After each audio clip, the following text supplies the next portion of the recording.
नमस्कार दोस्तों, मैं आकाश कुमावत स्वागत करता हूं आप सभी का नर्सिंग अप की ऑनलाइन नर्सिंग क्लासेस में। पिछली क्लास में अपन ने जो टॉपिक पढ़ा था, नया जो टॉपिक स्टार्ट किया था पैथोलॉजी के अंदर, सेलुलर इंजरी, जो बड़ा टॉपिक था, उसकी अपन ने डेफिनेशन देख ली थी और जो ईटियोलॉजिकल कोज थे जिसके कारण सेलुलर इंजरी हो सकती है वो देख लिए थे, और कैसे कैसे हो सकती है एक एक पॉइंट के बारे में अपन ने बात की थी। टोटल अपन ने 10 कोज पढ़े थे जिसके कारण सेलुलर इंजरी हो सकती है। आज अपन जो टॉपिक मतलब सेलुलर इंजरी के अंदर ही एक जो पॉइंट है वो पढ़ने वाले हैं। वो देखिए क्या है, various form of cellular response of cell injury.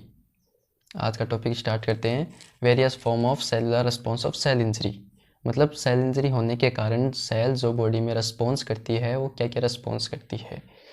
तो मेनली जो सेल है बॉडी में, मतलब पैथोलॉजिकल स्टिमुलाई के कांटेक्ट में आने के बाद अगर सेल इंजरी होती है तो नॉर्मली सेल 3 तरह के रिस्पॉन्स शो करती है बॉडी में। या तो एडेप्शन शो करती है, या रिवर्सिबल सेल इंजरी शो करती है, या इरिवर्सिबल। इन तीनों के बारे में अपन डिटेल में पढ़ेंगे, क्या होता है एडेप्शन, क्या होता है रिवर्सिबल सेल इंजरी और क्या होता है इरिवर्सिबल सेल इंजरी।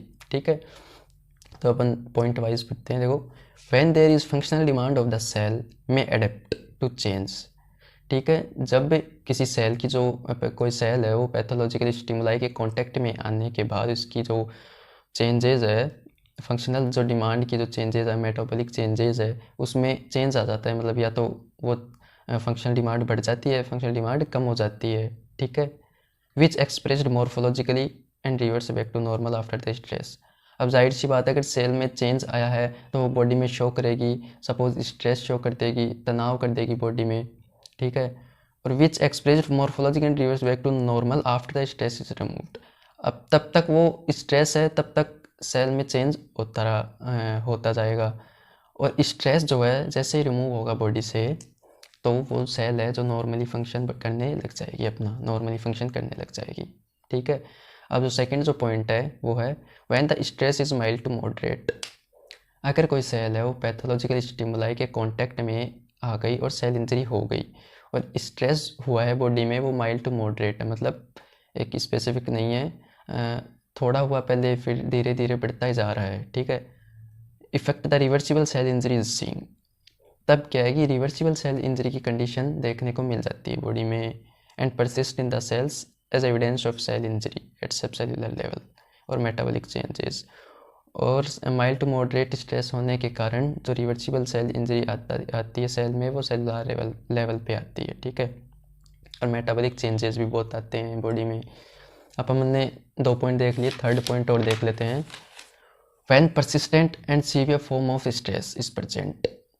अगर कोई सेल है वो कोई भी पैथोलॉजिकल स्टिमुलाई के कांटेक्ट में आने के बाद उसमें स्ट्रेस हुआ है, और वो स्ट्रेस इतना है कि बहुत ज़्यादा सीवियर है।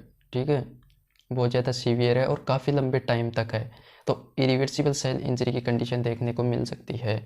और इरिवर्सिबल सेल इंजरी में सेल डेथ कन्फर्म है।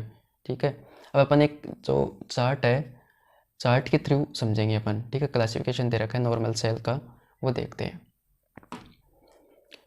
अब जैसे नॉर्मल सेल है, ठीक है, 3 पॉइंट है, एडेप्शन, रिवर्सिबल सेल इंजरी और इरिवर्सिबल सेल इंजरी। अब देख लेते हैं एडेप्शन की कंडीशन। अल्टर्ड फंक्शनल डिमांड, जब किसी सेल की जो फंक्शनल डिमांड है वो या तो घट जाती है या बढ़ जाती है। ठीक है, और जब भी स्ट्रेस दूर होता है, मतलब बॉडी से दूर होता है और वो अपनी नॉर्मल कंडीशन में आ जाती है सेल, उस चीज़ को क्या बोलते हैं, एडेप्शन। एडेप्शन में अपन पढ़ेंगे 3-4 पॉइंट और पढ़ेंगे एडेप्शन के अंदर ही। देखिए, atrophy, hyperplasia, hypertrophy, metaplasia, dysplasia, ये पढ़ेंगे। ठीक है, तो इसमें होता क्या है अपन इनके बारे में डिटेल में पढ़ेंगे आगे, लेकिन यहाँ पे मैं थोड़ा थोड़ा बता देता हूँ। एट्रोफी, एट्रोफी मतलब जो, देखो, हाइपरप्लेजिया, हाइपर मतलब ज़्यादा और प्लेजिया मतलब increase in the number of cells. ठीक है, नंबर ऑफ सेल्स। और हाइपरट्रोफी मतलब, हाइपर मतलब बढ़ना और ट्रोफी मतलब increase in the size of cell, not number of cell, only size in cell, मतलब सेल की साइज बढ़ जाती है हाइपरट्रोफी में तो, और हाइपरप्लेजिया में नंबर ऑफ सेल्स बढ़ जाती है। वहीं पर बात कर लेते हैं एट्रोफी की। एट्रोफी में क्या होता है, सेल की साइज़ घट जाती है। ठीक है, और सेल साइज़ घटेगी तो जाहिर सी बात है सेल जो है वो नंबर्स में भी घटेंगे। ठीक है, अब नेक्स्ट है मेटाप्लेजिया और डिस्प्लेजिया की बात करेंगे अपन आगे, ठीक है। अपन अल्टर्ड, अगर किसी सेल की फंक्शनल डिमांड है वो चेंज हो जाती है और जैसे स्ट्रेस दूर होता है वो फंक्शनल डिमांड जो सेल जो है वो नॉर्मल फंक्शन करने लग जाती है। इस कंडीशन को एडेप्शन बोलते हैं। सेकंड जो कंडीशन आती है, अगर स्ट्रेस है कोई भी पैथोलॉजिकल स्टिमुलाई के कांटेक्ट में आने के बाद सेल जो है सेल में चेंजेस आए हैं जिसके कारण बॉडी में स्ट्रेस और वो स्ट्रेस माइल्ड टू मॉडरेट कम से ज़्यादा बढ़ता ही जा रहा है जो तनाव है बॉडी में, तो कंडीशन जो देखने को मिल सकती है वो रिवर्सिबल सेल इंजरी की देखने को मिल सकती है। इसमें भी 3 पॉइंट्स होंगे, जैसे सब सेलुलर लेवल पे मतलब चेंजेस होंगे, subcellular alteration, intracellular cell के अंदर, ठीक है, इंट्रा सेलुलर एक्यूमुलेशन और डिजेनरेशन, और बाद में क्या होगा, रिपेयर एंड हीलिंग, किसी भी सेल की या तो रिपेयर होगा या हील होगा, ठीक है। अब जो थर्ड जो पॉइंट है, अगर कोई सेल पैथोलॉजिकल स्टिमुलाई के कांटेक्ट में आने के बाद बॉडी में स्ट्रेस शो करती है और वो स्ट्रेस काफ़ी सीरियस है, एकदम बहुत ज़्यादा है और काफ़ी लंबे टाइम तक रहता है, तो इरिवर्सिबल सेल इंजरी की कंडीशन देखने को मिल जाती है। इसमें कोई मतलब टाइप वगैरह नहीं है। इरिवर्सिबल सेल इंजरी की कंडीशन हो गई तो सेल डेथ कन्फर्म है, ठीक है। अब अपन बात कर लेते हैं आगे सेलुलर एडेप्टेशन के बारे में, एट्रोफी, हाइपरप्लेजिया, इनके बारे में बात कर लेते हैं, ठीक है। तो cellular adaptation, when the cell is expose to pathological stimuli undergo a series of metabolic changes, कोई भी सेल है वो पैथोलॉजिकल स्टिमुलाई के एक्सपोज में आया है, मतलब कोई भी पॉजिटिव एजेंट के एक्सपोज में आया है तो उसमें मेटाबॉलिक चेंज होंगे, ठीक है। कोई भी सेल है वो पैथोलॉजिकल स्टिमुलाई के कांटेक्ट में आया और उसमें मेटाबॉलिक चेंजेस होंगे, इसी कंडीशन को सेल स्ट्रेस बोलते हैं, नॉन एज सेल स्ट्रेस, ठीक है। इसी कंडीशन को सेल स्ट्रेस बोलते हैं। अब जो नेक्स्ट पॉइंट है, the cell can undergo adaptation to decrease damage and in response to stimuli and achieve a new study and altered state of that allow the cell to survive and continue to function in an abnormal environment.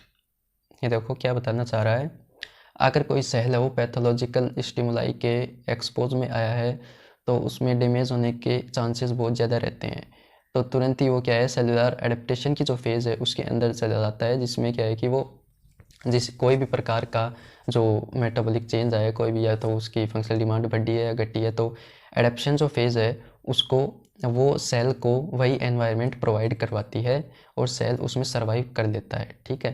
तो इसमें जो cell की जो damage है उसका chance decrease हो जाता है और सेल सर्वाइव करने लग जाता है, सेल डेथ नहीं हो पाती, ठीक है।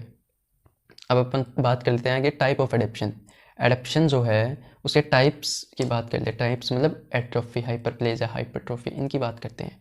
Types of adaptation, it includes hypertrophy, hyperplasia, atrophy, metaplasia and dysplasia, ठीक है। ये 5 जो टाइप है इनके बारे में पढ़ेंगे अपन नंबर वाइज नंबर। फर्स्ट जो टाइप है हाइपरट्रोफी के बारे में पढ़ेंगे अपन, ठीक है। It is defined as increase in the size of the tissue और organ due to increase in the size of cell, ठीक है। इसमें होता क्या है, कोई भी जो ऑर्गन है या टिश्यू है उसका साइज एनलार्ज हो जाता है, बढ़ जाता है, because due to increase in the size of cell. मैंने पहले भी बताया था हाइपरट्रोफी में क्या है, सेल नंबर नहीं बढ़ते, सेल की जो साइज़ है वो बढ़ जाती है, ठीक है, जिसके कारण कोई भी ऑर्गन या टिश्यू है वो एनलार्ज हो जाता है, ठीक है, वो मतलब बढ़ जाता है साइज में। अब देखिए, it develop in organ composed of non dividing cells such as cartilage और स्केलेटल मसल्स।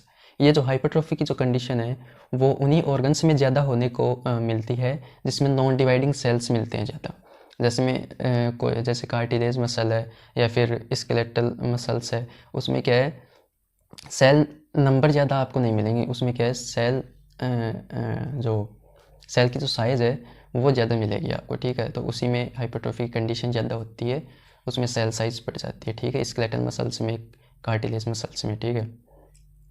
अब देखिए कोज ऑफ हाइपरट्रोफी, हाइपरट्रोफी के होने के कारण क्या है। हाइपरट्रोफी कैन बी फिजियोलॉजिकल और पैथोलॉजिकल। हाइपरट्रोफी कोई मतलब डिजीज़ के कारण भी हो सकता है या अपन नॉर्मली घूमते फिरते इसके कारण भी हो सकता है। तो पहले बात कर लेते हैं physiological hypertrophy. Physiologically it occur when there is increase functional demand और वर्कलोड। ये तब होता है जब जो अपनी जो बॉडी का है जो फंक्शनल डिमांड या फिर वर्कलोड ज़्यादा बढ़ जाता है। वर्कलोड और फंक्शनल डिमांड कब बढ़ेगा, अगर अपन या तो एक्सरसाइज कर रहे हैं या कोई बहुत ज़्यादा काम करके आए हैं, खेत में वगैरह काम करके आए हैं, तो फंक्शनल डिमांड बढ़ी है और वर्कलोड बढ़ा है, जिसके कारण हाइपरट्रोफी कंडीशन हो सकती है। ठीक है, एग्जांपल देख लेते हैं। Exercise can increase the functional demand resulting in muscular hypertrophy.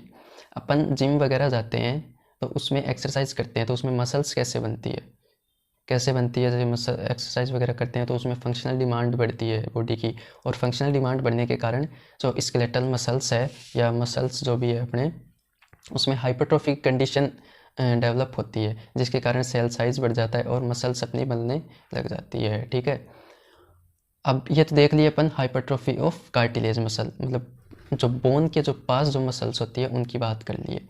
अब हाइपरट्रोफी ऑफ स्मूथ मसल्स, मतलब स्मूथ मसल्स में हाइपरट्रोफी कैसे हो सकता है। स्मूथ मसल मतलब जैसे स्टोमक की जो मसल्स है वो वो स्मूथ मसल्स है। जैसे अपन एक्सरसाइज वगैरह कुछ भी कर लिए, ठीक है, तो उसमें स्टोमक की जो मसल्स है उसमें बढ़ने को थोड़ी मिलेगा अपने को। और जैसे लेडी में यूटरस है या फिर यूरिनरी ब्लैडर है, वो क्या है, स्मूथ मसल्स में काउंटिंग होती है, उसमें एक्सरसाइज वगैरह का कोई फ़र्क नहीं पड़ता। हालांकि थोड़ा बहुत फ़र्क पड़ता होगा, लेकिन इतना ज़्यादा फ़र्क नहीं पड़ता कि उसमें हाइपरट्रोफी कंडीशन डेवलप हो जाए। तो अपन देखते हैं स्मूथ मसल्स में हाइपरट्रोफी किस प्रकार हो सकता है। Hypertrophy smooth muscles, example growth of the uterus during pregnancy from oestrogen stimulation. ठीक है, फीमेल के अंदर क्या होता है, प्रेगनेंसी के अंदर जो यूटेरस होता है उसकी साइज़ बहुत ज़्यादा हद तक बढ़ जाती है। क्यों? क्योंकि एस्ट्रोजन जो हार्मोन है इसका स्टिमुलेशन एक्सिस हो जाता है, मतलब बढ़ने लगता है, जिसके कारण जो यूटेरस है उसकी साइज़ बढ़ने लगती है और जो फिटनेस है वो नॉर्मली उसमें डेवलप होने लगता है। ठीक है, अब ये तो अपन देख लिए हाइपरट्रोफी की जो कोज है, जो है हाइपरट्रोफी को, फिजियोलॉजिकल और पैथोलॉजिकल। तो ये जो अपन पढ़ लिए वो फिजियोलॉजिकल के अंदर पढ़ लिए। अब पैथोलॉजिकल कोज पढ़ते हैं। ठीक है, पैथोलॉजिकल हाइपरट्रोफी ऑफ वही बात है, पहले कार्टिलेज मसल्स पढ़ेंगे और बाद में पढ़ेंगे स्मूथ मसल्स के। ठीक है, एग्जाम्पल देखते हैं। Hypertrophy of left ventricle due to hypertension. Hypertension के कारण लेफ्ट वेंट्रिकल की हाइपरट्रोफी, मतलब उसकी सेल साइज कैसे बढ़ती है। आप सभी को पता है अपने हार्ट में 4 चैम्बर्स है, right atrium, right ventricle and left atrium, left ventricle.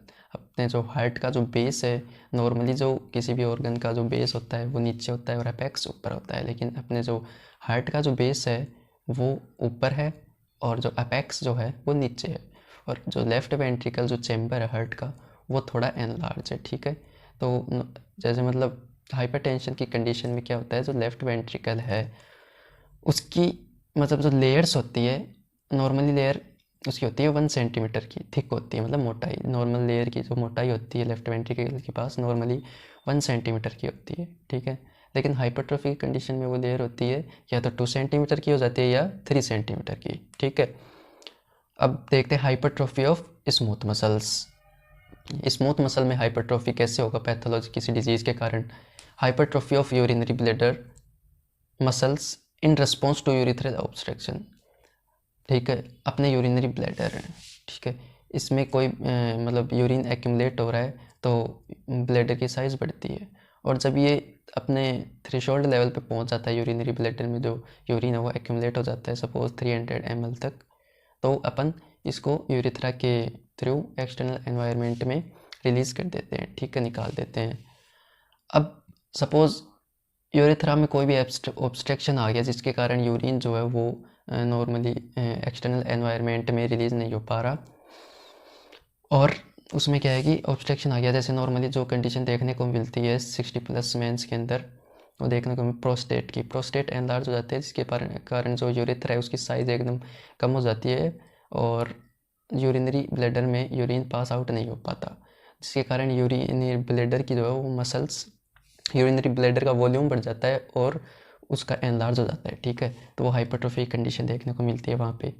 अब नेक्स्ट जो अपन देखते हैं, hypertrophy of muscular layer of stomach due to pyloric stenosis. अपन खाना खा रहे हैं, ठीक है, स्टोमक के अंदर जा रहा है, स्टोमक के अंदर डाइजेस्ट होके अप्रोक्स 3 आवर्स के बाद वो इंटेस्टाइन में एंटर करता है। ठीक है, तो आपको पता होगा जैसे अपने जो एक 2 वॉल्व होते हैं स्टोमक के एक तो फंडस जो पार्ट होता है उसके पास होता है एंट्रो इसोफेगल वॉल्व, और जो नीचे जैसे ये होता है पाइलोरिक रीजन के पास जो वॉल्व होता है पाइलोरिक वॉल्व कह लेते हैं, ठीक है। तो मतलब जैसे ही खाना 3 आवर्स में डाइजेस्ट होके वो इंटेस्टाइन में जाएगा तो किसी वॉल्व के थ्रू जाएगा, तो पाइलोरिक रीजन के पास पाइलोरिक वॉल्व है, ठीक है। तो नॉर्मली एक डिजीज़ कंडीशन आ गई जिसमें पाइलोरिक स्टेनोसिस एक डिजीज़ कंडीशन होती है जिसमें पाइलोरिक वॉल्व है वो ओपन ही नहीं हो पाते, तो खाना मतलब स्टोमक में ही रहेगा और धीरे धीरे वो स्टोमक के लिए वॉल्यूम बढ़ाता जाएगा और स्टोमक का एनलार्ज हो जाएगा, ठीक है। तो ये हाइपरट्रोफी कंडीशन देखने को मिलती है। अब देखते हैं मैकेनिज्म ऑफ हाइपरट्रोफी। हाइपरट्रोफी किस प्रकार होता है, ठीक है। Hypertrophy occur due to increase synthesis of cellular protein. Hypertrophy की जो कंडीशन अपनी बॉडी में होती है वो सेल्यूलर जो प्रोटीन होता है उसकी इंक्रीज होने से हो जाती है, ठीक है। जैसे मसल्स की हाइपरट्रोफी होती है, अपने सेल से प्रोटीन का सिंथेसिस ज़्यादा होने लगता है जिसके कारण अपनी मसल्स वगैरह बनने लगती है, ठीक है। अब इसमें कुछ चेंज दे रखे हैं, मॉर्फोलॉजिकल चेंज और मॉर्फोलॉजिकल चेंज में अपन नॉर्मली 2 चेंज पढ़ते हैं, मैक्रोस्कोपिक चेंज और माइक्रोस्कोपिक चेंज, ठीक है। तो देखिए अब जाहिर सी बात है मैक्रोस्कोपिक चेंज में जैसे नेक्ड आइज से अपन देख सकते हैं जिसको, और माइक्रोस्कोपिक चेंज से जैसे माइक्रोस्कोप के थ्रू देख सकते हैं, अपन नेक्ड आई से नहीं देख सकते। तो मॉर्फोलॉजिकल चेंज पढ़ते हैं, मैक्रोस्कोपिक चेंज अपन नेक्ड आई से कैसे देख सकते हैं, कैसे और कोई ऑर्गन या टिश्यू है उसमें हाइपरट्रोफी हो रहा है तो उसकी सेल्स को तो अपन देख नहीं सकते, धीरे धीरे सभी सेल का साइज बढ़ेगा तो सेल ऑर्गन का एनलार्जमेंट होगा और टिश्यू भी बढ़ेगा, जो अपन नेक्ड आई से देख के बता सकते हैं कि ये ऑर्गन एनलार्ज है, ठीक है। ये मैक्रोस्कोपिक चेंज है। और माइक्रोस्कोपिक चेंज में क्या है, देखो मैक्रोस्कोपिक चेंज में देख क्या रखा है, अफेक्टेड ऑर्गन और टिश्यूज एनलार्ज, कोई भी ऑर्गन या टिश्यू जो हाइपरट्रोफी से अफेक्ट हुआ है वो एनलार्ज हो जाएगा। अब नेक्स्ट बात करते हैं माइक्रोस्कोपिक चेंज की। There is increase in the size of cell as well as the nucleus. तो इसमें अपन माइक्रोस्कोप की मदद से अपन देख सकते हैं जिसमें क्या है कि जो सेल जो है उसकी साइज़ बढ़ जाती है, ठीक है। और जाहिर सी बात है सेल की साइज़ बढ़ेगी तो न्यूक्लियस का साइज़ भी बढ़ेगा, ठीक है। तो यहीं पर अपना हाइपरट्रोफी का जो टॉपिक है वो ख़त्म करते हैं। आज अपन ने क्या पढ़ा, जो कोई भी सेल इंजरी होने के कारण सेल जो रेस्पॉन्स क्या क्या रेस्पॉन्स करता है, 3 रेस्पॉन्स करता है। 3 रेस्पॉन्स कौन कौन से, सेलुलर एडेप्शन करता है, ठीक है, या फिर से रिवर्सिबल सेल इंजरी करता है या इरिवर्सिबल सेल इंजरी करता है। ये 3 कंडीशन आती है जिसमें से फर्स्ट जो कंडीशन है सेलुलर एडेप्शन। सेलुलर एडेप्शन के जो टाइप्स है 5 टाइप्स है जिसमें से फर्स्ट टाइप की आपने आज बात कर ली है। बाकी के बचे हुए 4 जो टाइप्स है हाइपरप्लेजिया, एट्रोफी, मेटाप्लेजिया, डिस्प्लेजिया, इनकी अपन अगली क्लास में बात करते हैं। तब तक नमस्कार, ठीक है। कैसी लगी मेरी क्लास कमेंट बॉक्स में ज़रूर बताइएगा। धन्यवाद।